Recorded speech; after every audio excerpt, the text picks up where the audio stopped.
आक़िबतुल मुत्तक़ीन वस्सलातु वस्सलामु अला सय्यिदिल अंबिया वल मुरसलीन अम्मा बाद। अल्लाहुम्मा सल्लि अला मुहम्मद व अला आलि मुहम्मद कमा सल्लैता अला इब्राहीम व अला आलि इब्राहीम इन्नका हमीदुम मजीद।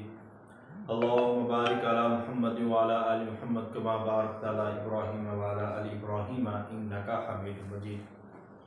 मोहतरम स्कॉलर्स, उम्मीद करता हूँ आप तमाम अहबाब खैरियत से होंगे और अल्लाह ताला हम सबको अपनी हिफ्ज़-ओ-मान में रखे। जैसा कि आपको इल्म है कि हमारा कल सल्तनत बनु उमैया बनु अब्बास वो मुकम्मल हुआ और आज जो चीज़ हमने पढ़नी है इनमें से जनरली टॉपिक्स ये वाले हमने डिस्कस करने हैं। इसमें से सबसे पहले हम सल्तनत उंदुलस को देखेंगे, सल्तनत उस्मानिया को देखेंगे, उसके बाद तारीख़ बर-ए-सग़ीर है और तारीख़ पाकिस्तान है।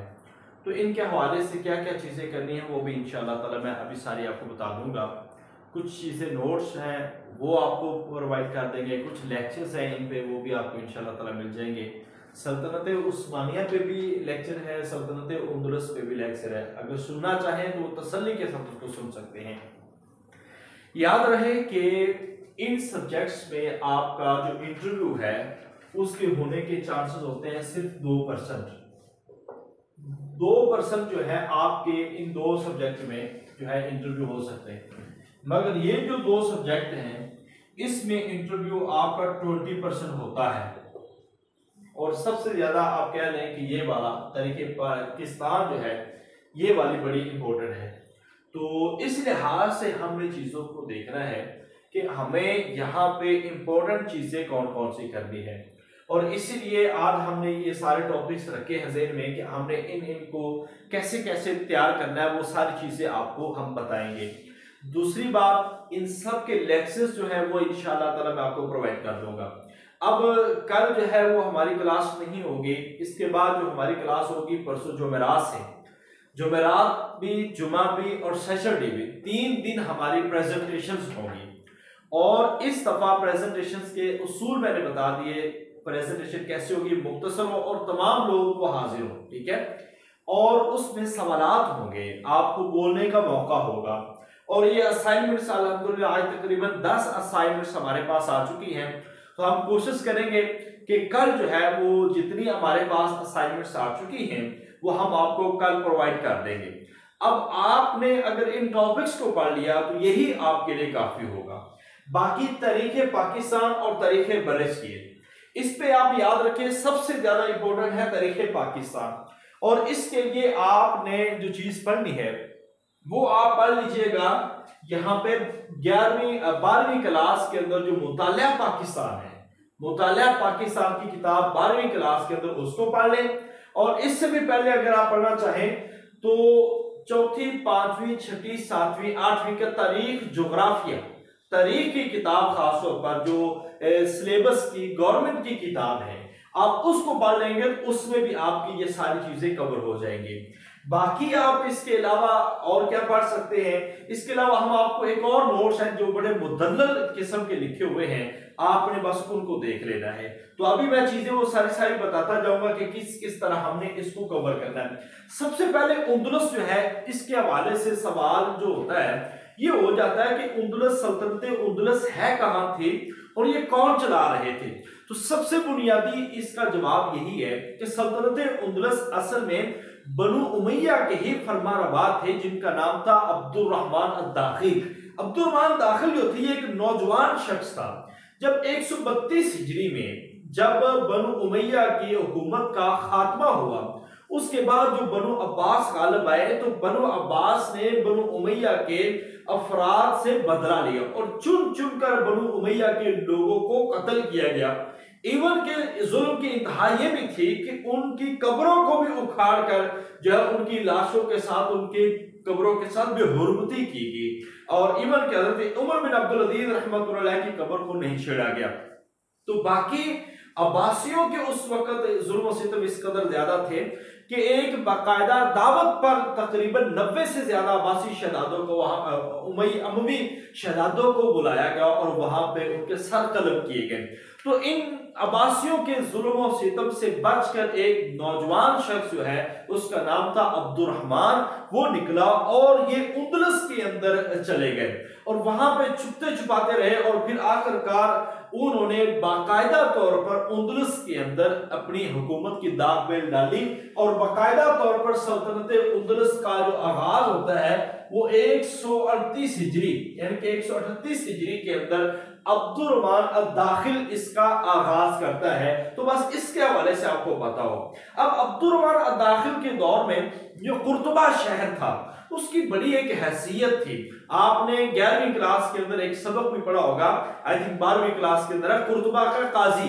तो वहां पे जो अदलो इंसाफ था, वहां की लाइब्रेरी थी, तकरीबन 30 लाख उसमें किताबें मौजूद थी और इसके अलावा वहां पे जो शहर है, मस्जिदें हैं, वो बड़ी एक खूबसूरत जो हुकूमत चलती आ रही थी। वहां पे 300 साल तक, तकरीबन 300 साल जो है अमवी हुकूमत का कयाम रहा है जो उंदलस के अंदर। अब उंदलस जो है उस वक्त शमाली अफ्रीका के बिल्कुल सामने, शमाली अफ्रीका के बिल्कुल सामने यूरोप के जुनूब मगरब में एक जजीरा नुमा जगह है, एक जजीरा नुमा जगह है जिसके अंदर तकरीबन 2 उस वक्त के मुल्क थे।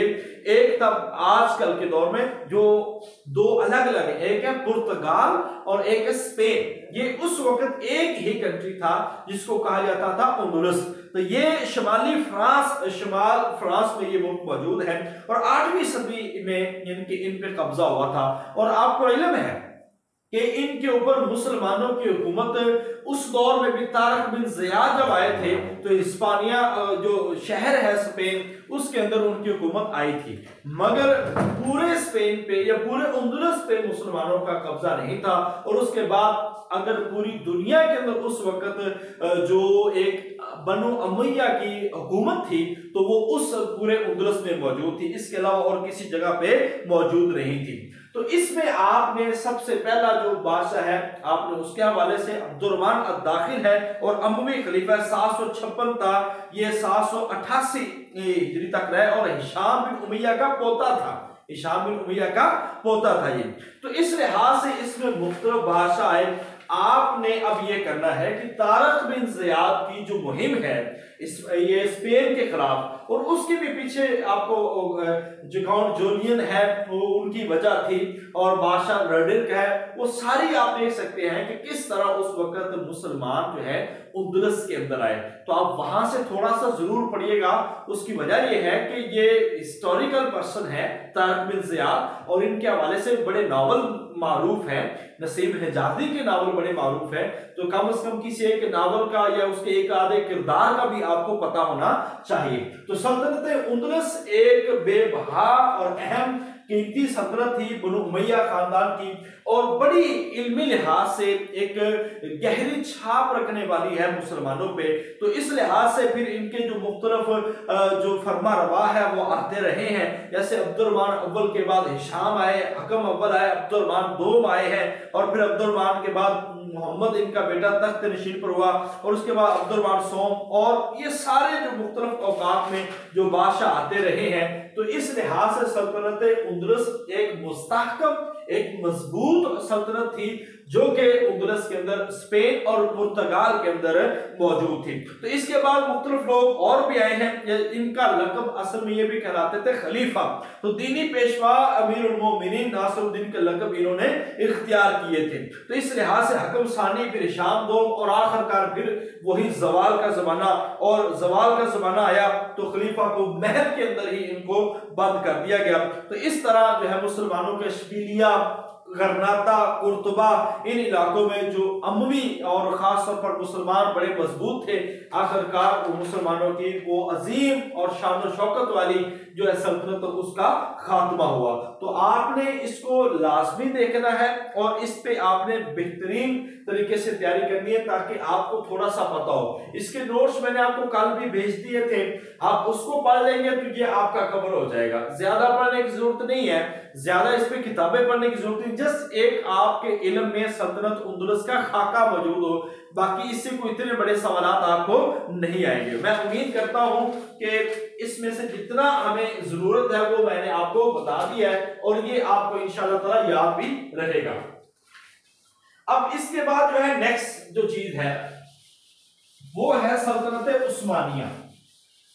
सल्तनत उस्मानिया बड़ी अहम सल्तनत है और आजकल भी आपको पता है कि आगे 2023 है, नेक्स्ट ईयर 2023 जो है एक मुआहदा लिवासन आई थिंक था जो तुर्की ने जो इत्तेहाद था जो उस वक्त जो इंग्लैंड का और फ्रांस का उनके साथ जो एक मुआहदा किया था तुर्की ने 100 साल मुआहदा जो 1923 में हुआ था और उसके बाद तुर्की एक आजाद खुद मुख्तार एक सल्तनत बन गई थी।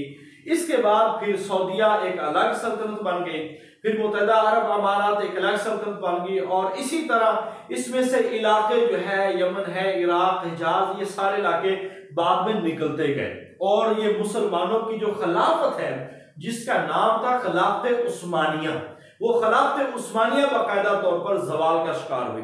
और इसके पीछे भी एक हमारी हिस्ट्री है, वो हिस्ट्री जो है वो हमारी जंग अजीम दोम के, जंग अजीम अव्वल की, खास तौर पर ये सारी चीजें कब हुई हैं, जंग अजीम अव्वल। जो अपने आपको ये पता होना चाहिए कि जंग अजीम अव्वल क्या थी और इसमें फ्रीकैन कौन से थे, ऐसे जंग अजीम दोम ये इनके हवाले से आपको लाजमी पता हो। अब इसमें ना एक सवाल है बड़ा इंपॉर्टेंट, वो आपने देखना है कि सल्तनत जो है उस्मानिया असल में ये सल्तनत तो खिलाफत इस्लामी थी, खिलाफत इस्लामिया थी, मगर फिर इसको एक उस्मानिया सल्तनत का नाम क्यों दे दिया गया, जबकि इस सल्तनत उस्मानिया में हिजाज भी था, ये सारे सऊदी अरब के सारे इलाके और ये सारी रियासतें बहरीन, ओमान, कतर, बहरीन, दोहा, ये सारी रियासतें मुत्तहिदा अरब अमारात उसी में थी। तो फिर इसको सल्तनत उस्मानिया यानी कि सल्तनत जो है उस्मान की तरफ क्यों चली गई। अब असल में तुर्क जो थे ये नस्लन तौरानी थे, तुर्क जो है ये नस्लन तौरानी थे और वस्त एशिया में रहने वाले ये लोग थे, भेड़ बकरियां चला के ये गुजारा किया करते थे, कोई इतना बड़ा माश नहीं था, मगर थे जंगजू, नडर बेबाक थे और अनातोलिया शहर है तुर्की का, अनातोलिया के मगरबी किनारे में ये वहां पे आबाद थे। अब इन्होंने जो खिलाफत इस्लामिया है उसके इब्तदाई दौर में यानी कि सल्जूकियों से पहले इन्होंने जो है इस्लाम कबूल कर लिया। अब बाकायदा तौर पर अब्बासी खलीफा ने, क्योंकि अब्बासी खलीफा खिलाफत के दौरान इन्होंने इस्लाम कबूल किया है, तो अब्बासी खलीफा ने इन तुर्की के जो लोग थे इनको अपनी फौज में बाकायदा तौर पर शामिल कर लिया और उसकी वजह इनकी बहादुरी थी। और जब फौज में शामिल किया तो उस वक्त सल्जूकी सरदार तुगरल बेग को अरूज मिला एक, और फिर सल्जूकी जो है तुगरल बेग जो है वो उनका सरदार था और उस वक्त सल्तनत आ चुकी थी सल्जूकियों के हाथ में। अब जैसे सल्जूकियों के हाथ में आई तो इस जगह पे, और जैसे ततारियों ने बगदाद को स्याह किया, बगदाद को तबाह किया, ऐसे ही फितना तातारी जो है वो बढ़ता हुआ खिलाफत यानी कि इस खिलाफत सल्जूक खानदान की तरफ भी आए। अब फिर जब इनका मुकाबला हुआ तो सल्जूक इतने कमजोर हो गए कि अब लड़ने के काबिल ना रहे और उस दौर में सल्जूकियों के जवाल के दौर में जब सल्जूकियों को हर तरफ मार पड़ रही थी और सल्जूकी खिलाफत छोड़ने ही वाले थे, तो एक तुर्क सरदार, एक तुर्क बहादुर नौजवान जिसका नाम था अर्तुगरुल, अब ये आया, इसने जो है साथ दिया सल्जूकी सल्तनत का और सल्जूकी सल्तनत का साथ दिया अर्तुगरुल में। अब ये जो ड्रामा था ना अर्तुगरुल, ये असल में ये वो किरदार है, ये लास्ट टाइम जब क्वेश्चन आया था कि सल्तनत उस्मानिया के बानी कौन है, तो वहां पे क्वेश्चन में ऑप्शन अर्तुगरुल भी था और उस वक्त ये ड्रामा आपको पता नया था और अक्सर 90% लोगों ने जो सल्तनत उस्मानिया का जो बानी को लगाया था वो अर्तुगरुल को लगाया था। असल में अर्तुगरुल सरदार था और इसने सल्जूकियों का साथ दिया और इस तरह ततारियों को खत्म किया तो सल्जूकी मजबूत हुए। सल्जूकियों के बाद जो है जब उनका खात्मा हो गया उसके बाद अर्तगल उस कबीले का और उस इलाके का सरदार बना और उसने खुद मुख्तार एक छोटी सी हुकूमत कायम कर ली, जिसमें अर्तगल ने अर्तगल जब वहां पे जो सल्तनत पे हुकूमत की तो मशरकी रूम से इसकी सरहदें मिलती थी और अर्तगल सिर्फ अपनी आजाद खुद मुख्तार रियासत तक रहा, वो आगे नहीं बढ़ा। बाकायदा तौर पर इसको खलीफा या बाकायदा तौर पर इसको वो जो है हाकमियत नहीं मिली, मगर एक आजाद खुद मुख्तार रियासत का सरबराह था। इसके बाद इनका बेटा आया था उस्मान खान, इनका बेटा था उस्मान खान, ये अर्तगल का बेटा था। अब जब उस्मान खान कबीले का सरदार बना तो उस्मान खान ने एक मुस्तकिल खलीफा की हैसियत इख्तियार की और फिर ये आगे बढ़ा, इसने इलाके फतह किए और सल्तनत को वसी किया और तुर्की के अंदर एक बाकायदा तौर पर जो है उस्मानी खिलाफत और इस्लाम उस्मानी सल्तनत का आगाज किया। अब इस जगह पे आकर जो है खिलाफत इस्लामिया तब्दील हो गई खिलाफत उस्मानिया में, क्योंकि इस खिलाफत को बनाने वाला और इसको मजबूत करने वाला वो कौन था? उस्मान खान। तो उस्मान खान के नाम से ही ये फिर आगे सल्तनत चलती रही, सल्तनत उस्मानिया। और इसका खात्मा कब हुआ? तो सल्तनत उस्मानिया का खात्मा बाकायदा तौर पर जो है 1923 यानी 1923 के अंदर जब मुआहदे हो गए और सारी जो सल्तनत है खिलाफत जो है उसको खत्म कर दिया गया और उस मुआहदे के तहत आगे सारे लोगों ने अपने अपने इलाकों में आजाद खुद मुख्तार रियासतें और सल्तनतें बना ली। अब अरब के अंदर जो तेल की पैदावार है इसके बाद की बातें हैं, इस वक्त अरब के अंदर कुछ भी नहीं था, ठीक है, उसके बाद की बातें ऐसा नहीं। तो ये था एक दौर जो सल्तनत उस्मानिया का था कि उस्मानी खिलाफत जो है वो किस तरह उस तरफ चली गई। तो उसके बाद फिर इनके सरदार आते रहे, और खान आए, मुराद अव्वल आए, बा यजीद अव्वल आए, ये मुख्तलिफ नाम है, बहुत सारे हैं। हमारा मकसद इन सब को पढ़ना नहीं है, सिर्फ आपको पता होना चाहिए। और यहाँ पे एक तो वाकये बड़े अहम है, मैं आपको वो नोट्स मैंने सेंड किए हैं उसको पढ़ लीजिएगा। तो किस तरह मुसलमानों को पिंजरे के अंदर भी रखा गया है, हाकिमों को पिंजरे के अंदर और उसी के अंदर उनकी मौत होती गई। और फिर यहाँ पे ना एक चीज आपने बड़ी इंटरेस्टेड है उसको जरूर पढ़िएगा, जो भी हिस्ट्री को पसंद करते हैं। जैसे कुस्तुनतुनिया कॉन्स्टेंटाइन जो है कुस्तुनतुनिया, उसकी जो फतह है ये एक बड़ा अहम किरदार अदा करती है मुसलमानों के लिए। तो कुस्तुनतुनिया जो है वो फतह हुआ और उस वक्त सुल्तान मोहम्मद फातेह है, और इसके से पहले मुराद सानी ने फिर कुस्तुनतुनिया का मुहासरा किया और तुर्की का मजबूत बेड़ा इसमें भेजा और जिससे ईसाइयों को शिकस्त हुई। और उसके बाद सुल्तान मोहम्मद फातेह जो है वो आए, क्योंकि मुराद सानी जो है 1451 में जब वो फोत हुए हैं तो उसके बाद जो है मोहम्मद दोम हाकिम बना, जो कि फातेह के लकब से, असल में इसका नाम था मोहम्मद दोम इसका नाम था और इसका लकब जो मारूफ हुआ वो फातेह। तो इसने 1453 के अंदर ईस्वी के अंदर जो है कुस्तुनतुनिया का जो है कब्जा कर लिया और मौसम बहार में तुर्की की फौज ने इनको फतह किया।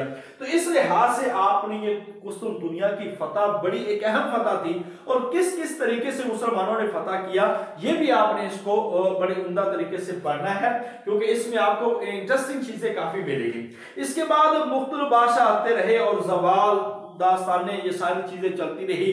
फिर जंगे बल्कान है, आप मुताला पाकिस्तान के अंदर पढ़ लेंगे, 1912 के अंदर हुई, जो कि तुर्की का उसमें नुकसान हुआ। और 5 अक्टूबर 1912 फिर मुआहदा तुर्की और इटली के दरमियान मुआहदा लिवाजन जो है वो मुआहदा तय हुआ था, मुआहदा लिवाजन 1912 के अंदर। फिर उसके बाद जो है ग्रेट अजीम ताकत में रशिया था, फ्रांस था और ब्रिटानिया, ये पहली जंग अजीम फरीके अव्वल। अब मैं आपको ये बता दूं कि जंगे अजीम अव्वल और जंगे अजीम दोम आपने इनको हर सूरत देखना है, खास तौर पर तुर्की के हवाले से जो अहम है वो जंगे अजीम अव्वल। और ये आपको पता है 1914 से लेकर 1919 तक चली है। अब इसमें दो फरीक थे, एक तरफ थे बरतानिया, भी ये बरतानिया ने हर तरफ पंगा लिया हुआ है, बड़े मुल्क थे इसके कब्जे में, हर तरह अंग्रेजों का इजारादारी थी पूरी दुनिया के ऊपर, बरतानिया के खास तौर पर। रशिया, फ्रांस और दीगर भी कई ममालिक इसमें मौजूद थे। अब इसके जो मद्दे मुकाबले थे वो असल में थे दो कंट्री, एक था जर्मनी और एक था ऑस्ट्रिया। ऑस्ट्रेलिया एक अलग है, ऑस्ट्रिया एक अलग है। आपको आई थिंक वियना कन्वेंशन जो है ऑस्ट्रिया के अंदर हुई और वहां पे हेडक्वार्टर है जेनेवा, ये ऑस्ट्रिया के अंदर मौजूद है, ठीक है, जेनेवा कन्वेंशन आई थिंक वैसी। अच्छा, इसके अलावा जी बरतानिया के साथ ना जो तुर्की है, तुर्की का असल में बरतानिया के साथ जंगी जहाजों का एक वायदा था, उन्होंने इनकार किया और उसके बाद तुर्की से वायदा कर लिया जर्मनी ने। अब जब ये फरीकैन आपस में लड़े तो उस वक्त चूंकि जंगी जहाजों का मुआहदा इनके साथ हो गया था तुर्की का, तो तुर्की को भी ना चाहते हुए इस जंग में कूदना पड़ा। अब जब इस जंग में कूदे, इसके सारे डिटेल मेरे पास भी, आप खुद भी पढ़ सकते हैं। जब इस तुर्की इस जंग में कूदा तो आपको पता है बरतानिया ने बाकायदा तौर पर जब सबको शिकस्त दी और उसके बाद जो है जर्मनी और ऑस्ट्रिया के साथ जुल्म सितम के बाद तुर्की भी क्योंकि हरीफ था इनका, इसलिए इनसे भी बदला लिया और इसी वजह से इधर बर्रे सगीर के अंदर जो है वो तहरीक खिलाफत शुरू हो गई। मौलाना मोहम्मद अली जौहर और दीगर जो मुस्लिम रहनुमा थे उन्होंने तहरीक खिलाफत, जिसमें गांधी भी साथ थे, ठीक है, ये तहरीक खिलाफत शुरू हो गई और उसके भी वो तीन नुकात जो बड़े मारूफ थे कि हरमैन शरीफैन या हजाज मुकद्दस को कोई नुकसान पहुंचाया जाएगा और सल्तनत को टुकड़े टुकड़े नहीं किया जाएगा, मगर वो सारी एक बातें रही और बड़े सगीर के अंदर तरीके खिलाफत। और उस वक्त तुर्की के जो टुकड़े किए गए, इलाके तकसीम किए गए, इन सब ने वो इलाके लिए, इन सब कंट्रीज ने वो इलाके लिए और इस तरह तुर्की जो एक दुनिया के अंदर एक आलमी इस्लामी खिलाफत का दर्जा रखती थी, उसके टुकड़े टुकड़े हो गए और इसके टुकड़े करके मुख्तलिफ कंट्रीज को दे दिया और इस तरह तुर्की एक बड़ी सल्तनत से हटकर सिर्फ एक तुर्की एक मुल्क तक महदूद हो गया। और उसके बाद 1923 का जो मुआहदा है वो हुआ और 1923 के मुआहदे के तहत बहुत सारी पाबंदियां थी जो तुर्की पे आई थी, जो 2023 में खत्म होने वाली है। ये बहुत सारी डिटेल है, हम आगे नहीं जा रहे, मगर सिर्फ आपको इन चीजों के हवाले से जरूर पता हो, जंग अज़ीम में अव्वल कौन है, जंग अज़ीम दोयम कैसी है, ये सारी चीजें। अब इसके बाद जब तुर्की पे मुश्किल वक्त था तो उस वक्त यहां पे एक आए जिसका नाम था मुस्तफा कमाल अतातुर्क। अतातुर्क का जदीद तुर्की के मामार उनको कहा जाता था, जिसने तुर्की के अंदर जो बाकायदा तौर पर उस्मानी हुकूमत थी उसका खात्मा किया, इस्लामी खिलाफत तुर्की के अंदर मौजूद उसका खात्मा किया और बाकायदा तौर पर खिलाफत को इस्लामी उसूलों की बजाय वो जदीद उसूलों पे वो ले गया और उसने जदीदियत जमहूरियत की इब्तिदा की और इस तरह उसने फौजी स्कूलों का आगाज किया और तुर्की टोपी को उसने रवाज दिया और इस तरह बाकायदा तौर पर ज़री इस्लाहात की, ज़री स्कूल बनाए और उन्होंने अतातुर्क का मतलब है तुर्कियों का बाप, तुर्कियों का बाप, और इसने खानकाहें बंद कर दी अरबी जुबान की बजाय तुर्की जुबान, यानी कि ये खानकाहों का ये एक बहुत बड़ा लिबरल था,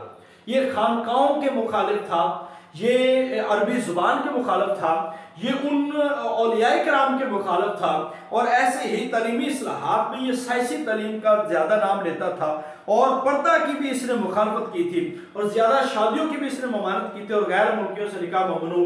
और इस तरह की इस्लाहात में तुर्की जो है वो एक इस्लामी पॉइंट ऑफ व्यू से निकलता हुआ एक जमहूरी और एक लिबरल कंट्री बन गया और आज भी देखें पूरी तुर्की के अंदर वो उसकी छाप अभी भी मौजूद है। सो ये एक बड़ा दौर था तुर्की का, जिस दौर से होता हुआ मुसलमान और जो सारी दुनिया है सल्तनत है वो टूटी, फिर आगे उसको किस तरह उस्मानी सल्तनत को खत्म किया, फिर कैसे मुस्तफा कमाल अतातुर्क जो तुर्कियों का बाप है उसने इसका कमांड हासिल की। ये भी एक जर्नैल था और कुछ नहीं था, एक जर्नैल था और इसने फिर अपने ही लोगों के खिलाफ खड़ा हुआ और फिर चंद लोगों को मिला के उसने सल्तनत पे कब्जा कर लिया। बहरहाल खैर ये एक सल्तनत उस्मानिया थी जिसके हवाले से आपको पता होना जरूरी है और इसकी बुनियादी सारी चीजें जो है जो आपसे इंटरव्यू में पूछी जा सकती है वो सारी चीजें आपको बता दी गई हैं। अब इसके बाद जो है आपका जो काम शुरू होता है वो है तारीख़ बर्रे सगीर। तारीख़ बर्रे सगीर में कोई बहुत ज्यादा चीजें आपको नहीं पूछी जाएंगी, ये सिर्फ आपको हाउ ना हो कि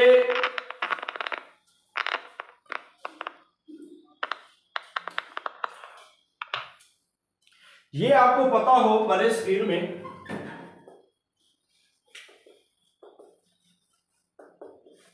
अच्छा, इस सब के लिए ना बहुत सारे लोग मुझे पूछते रहते हैं कि सर कहां से मुख्तसर मगर जामे ये किताब आपके पास है। यहां पे आप देखें,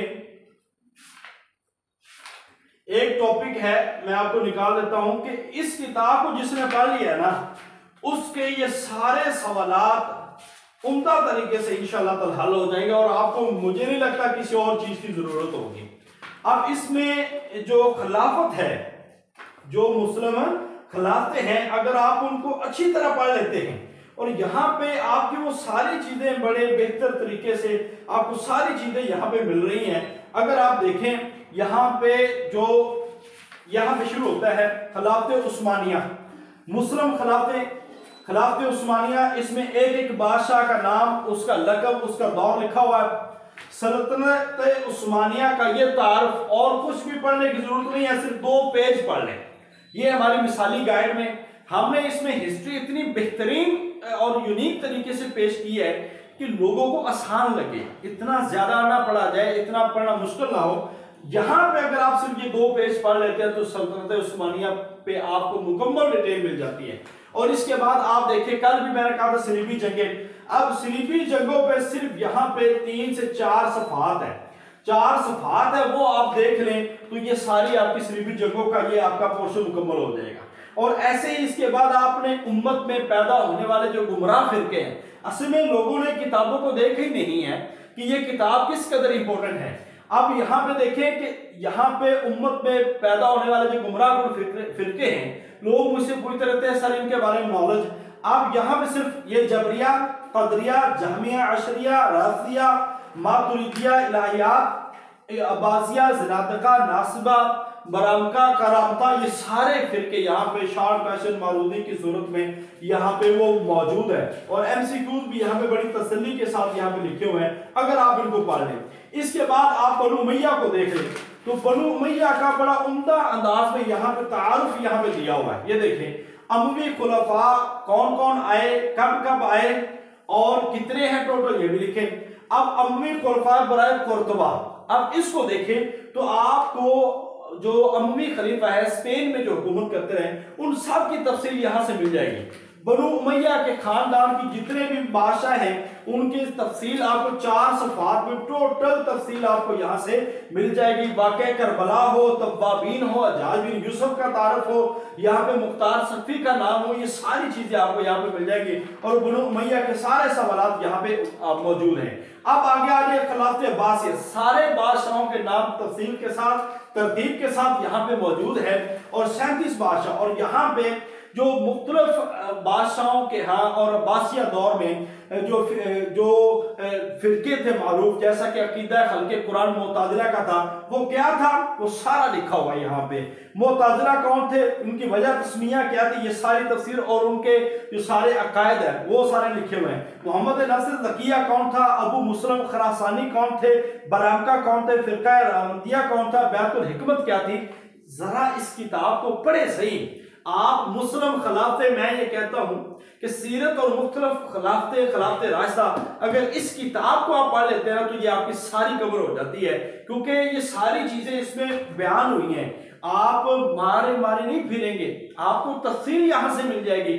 हमने इस किताब को एक बड़ी मेहनत के बाद डेवलप किया है, तो आप जिनके पास भी ये किताब है, मैं आपको बार बार कह रहा हूं कि आप इन टॉपिक्स को इस किताब से पढ़ लें तो इंशाअल्लाह ताला ये आपके लिए काफी होंगे, इतनी परेशानी की बात नहीं है। अभी ये तारीख़ बरे सगीर है, तारीख़ बरे सगीर की जो शॉर्ट क्वेश्चन और जो नॉलेज इस किताब में दिया हुआ है बेहतरीन तरीके से दिया हुआ, आप उसी को पढ़ लें, इंशाअल्लाह उसी के साथ आपको कवर हो जाएंगे। आज तारीख़ बरे सगीर के कुछ नोट्स और मुगलिया खानदान के कुछ नोट्स और तरीके पाकिस्तान की कुछ चीजें वो इंशाअल्लाह ताला मैं आपको क्लास में शेयर करूंगा। अब इसमें आपको क्या पता होना चाहिए, सबसे पहले आपको ये पता होना चाहिए कि गजनवी खानदान, ठीक है, इस पे भी मैं लेक्चर, आपको 2 लेक्चर हैं वो मैं आपको शेयर करूंगा, मैं तफसील में नहीं जा रहा। महमूद गजनवी से आगे ये चलता है, ठीक है। इससे पहले भी अलब्तगीन और सब्तगीन, ठीक है, अलब्तगीन के बाद सब्तगीन और आगे खानदान चलता हुआ गजनवी, गजनवी खानदान, और इसके बाद जो है वो गौरी खानदान, तुगलक खानदान, जूना खान, शहाबुद्दीन गौरी, महमूद गौरी, ये सारे नाम जो है आते हैं। और ऐसे तुगलक खानदान, अब इसमें ये नहीं है कि हमें एक एक को तफसील से पढ़ना है। आप महमूद गजनवी के जो हिंदुस्तान पे 17 हमले हैं, सिर्फ उसको एक दफा थोड़ा सा देख लें, ठीक है। और आपको ये पता होना चाहिए कि 2 बड़े नाम गजनवी खानदान के, 2 बड़े नाम गौरी खानदान के, या पहला और आखिरी कोशिश कर रहे हैं, पहला कौन था और आखिरी कौन था।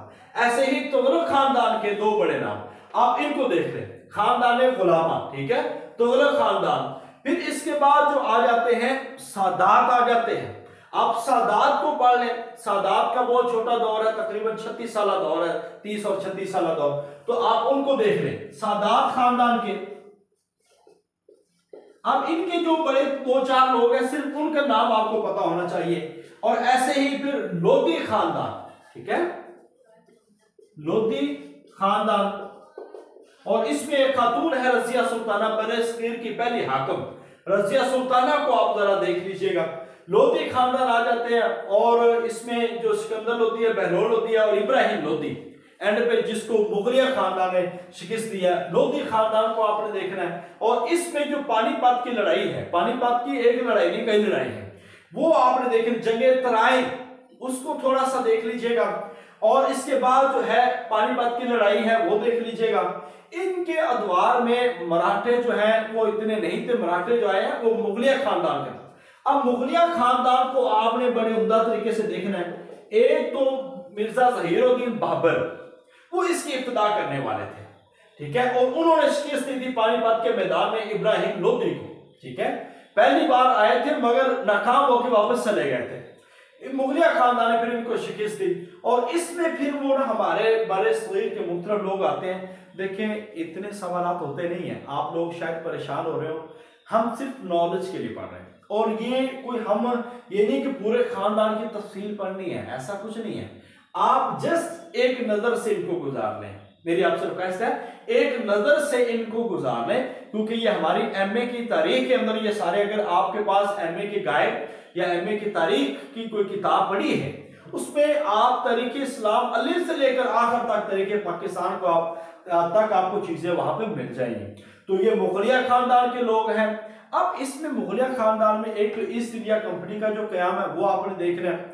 दूसरा एक चीज देखनी है, जो अकबर का दीने इलाही था, दीने इलाही वो क्या था, ठीक है। और दूसरा मुजद्दिद अली सानी की जो खिदमात हैं, बस ये 2 चीजें आपने उसमें लाजमी देखनी है।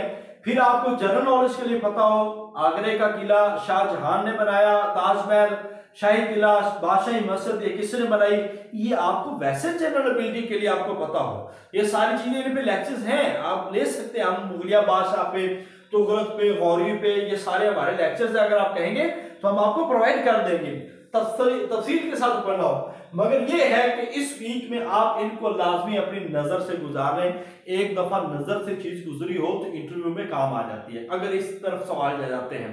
वैसे तो इतने ज्यादा सवाल जाते नहीं है, मगर कोई बंदा अगर थोड़ा बहुत इसको टच करता है तो वो आपको पता होना चाहिए इसके बारे में हाउ, यानी कि इनके बंदों के नाम। और मेरे ख्याल से ये सारा पढ़े तो मैक्सिमम 2 घंटे लगेंगे, आपको 2 घंटे लगेंगे, और ये सारे खानदान पढ़े जाएंगे, और उसमें आप उनके बड़े बड़े लोग और बड़ी बड़ी चीजें जो है वो इंशाअल्लाह ताला आपको याद रहे। हाँ, मुगलिया खानदान में इनके जो दौर के अंदर जो है उरूज और इनके जवाल, और फिर ताजमहल और ये मुख्तलिफ जो उनकी जो कंस्ट्रक्शंस हैं इसके हवाले से, और इसके बाद जो है दीने इलाही जो है अकबर का, उसको आपने पढ़ना है, और उसके खिलाफ जो खड़े हुए थे मुजद्दिद अली सानी वो पढ़ना है, और आखिरी बादशाह बहादुर शाह जफर उनके हवाले से पढ़ना है। हाँ, इस दौर में जो शेर शाह सूरी आए हैं या जो महाराजा रंजीत सिंह आए हैं उनके हवाले से आपने थोड़ा बहुत देखना है। और ऐसे ही जो तहरीके जिहाद है, ये मैंने आपको कह दिया कि मुतालिया पाकिस्तान इसके लिए पढ़ सकते हैं आप। तहरीके जिहाद जो है सैयद अहमद शहीद की, शाह इस्माइल शहीद रहमतुल्लाह अलैह बालाकोट के अंदर जो शहीद हुए, उनके हवाले से आपने थोड़ा बहुत पढ़ लेना है। तो इंशाअल्लाह ताला ये चीजें आपकी कवर हो जाएगी। मराठे को इतना पढ़ने की जरूरत नहीं है। तो बस ये शेर शाह सूरी, महाराजा रणजीत सिंह और सिखों की तारीख के हवाले से थोड़ा बहुत आपको पता हो, और मुगलिया खानदान की जो शहजादे हैं उनके हवाले से आपको पता हो, थोड़ा बहुत आपके अंदर इंटरेस्ट हो आप चीजों। और इसके लिए नोट्स है मेरे पास, वो मैं आपको शेयर कर दूंगा। अगर आप उसको एक दफा पढ़ लेंगे तो इंशाल्लाह ये सारे का सारा आप सिलेबस जो है ना वो कवर हो जाएगा। इसमें लेक्चर्स भी है, नोट्स भी है।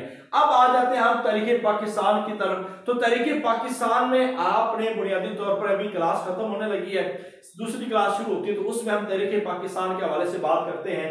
तो इस लिहाज से मुगलिया खानदान, लोधी खानदान, सदात, तुगलक, गौरी, गजनवी, ये सारे खानदान हैं। इन खानदानों के बड़े बड़े लोगों के नाम आपको पता हो और इनकी हुकूमत तकरीबन कितनी कितनी अरसा है। ये लाजमी नहीं है कि एक एक साल याद करना, नहीं, बस एवरेज आपको पता हो ये कि कितने कितने साल इनकी हुकूमत रही है और कब कब वो आए हैं, ये आपको इल्म में होना चाहिए। दूसरी क्लास शुरू करते हैं, उसके बाद बाकी चीजें उसमें इंशाअल्लाह। जी अस्सलाम वालेकुम रहमतुल्लाहि व बरकातुहू। अभी हम तरीके पाकिस्तान के हवाले से आपको बताएंगे कि हम इसमें बुनियादी चीजें क्या है। देखें, चेयरमैन के जो सवालात होंगे वो इस्लामियत वालों से तरीके पाकिस्तान के सवाल बहुत होते हैं, और यह पल्ले बांध लें कि आपने तरीके पाकिस्तान को उम्दा तरीके से करके जाना है, ठीक है। अब उसमें तरीके पाकिस्तान आपने देखनी है 1857 से, ठीक है। इसमें आप देखते जाए तो सर सैयद की जात है, सर सैयद अहमद खान, तो उसकी खिदमात, उसकी जात, और इसको एक पॉजिटिव वे में आपने बयान करना है, सर सैयद की खिदमात को खराज तहसीन पेश करते हुए। इसके बाद जो है वो इसके जो इदारे हैं, इसकी जो किताबें हैं, उनके नाम, उनके माने, ठीक है, ये आपको पता होनी चाहिए। इनके सर सैयद की पूछी जाए तो कोई 2-4 तलीमी खिदमात, अदबी खिदमात, ठीक है, तो ये आप बता सकें मुसलमानों के लिए जो उसकी गिरा कदर खिदमात थी वो आप बता सकें, और इसके साथ जो लोग थे उनके हवाले से। इसके बाद जो है वो कांग्रेस है, कांग्रेस की इब्तिदा कैसे हुई, कैसे ये काम करती थी, इसके हवाले से, ठीक है, आपको पता होना चाहिए।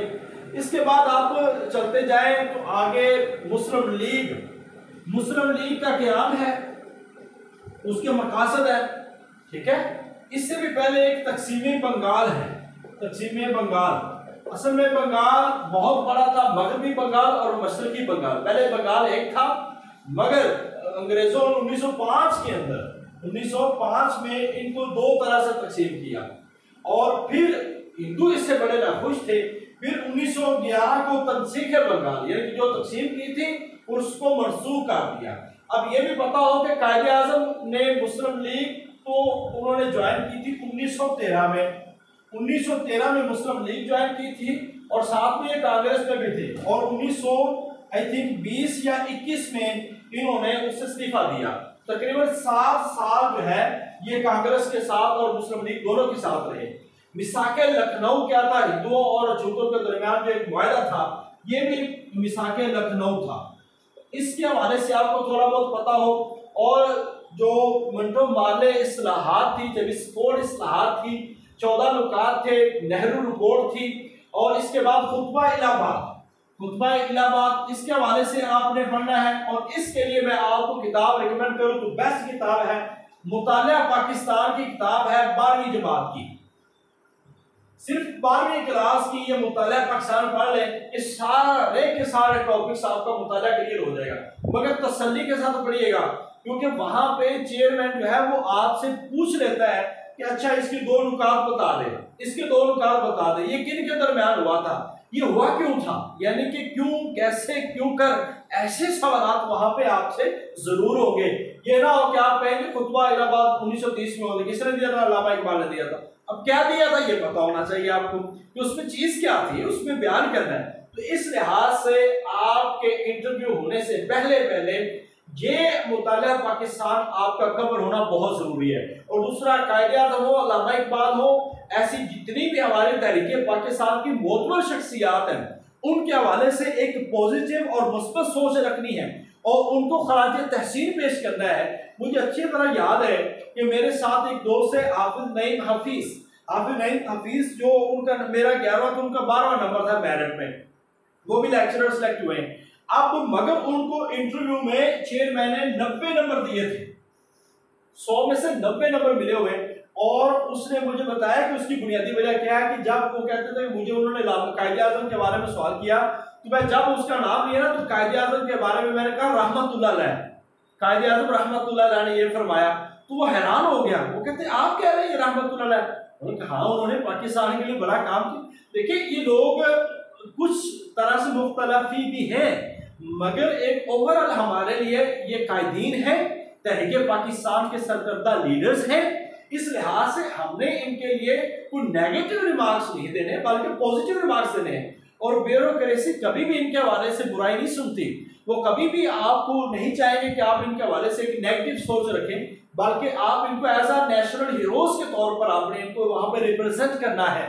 सो इन चीजों का आपने ख्याल रखना। और मैंने बताया कि फिर उनको 90 नंबर मिले इंटरव्यू में और वो 12वें नंबर पे उनकी सिलेक्शन थी, अगरचे उनके उसमें मेरिट थोड़ा कम था मगर इतने नंबर हमारे उस वक्त और बहुत सारे कम लोगों को नहीं मिले, बहुत ज्यादा लोगों को नहीं मिले थे, ये 1-2 लोग ही थे जिनको 90 मिले थे।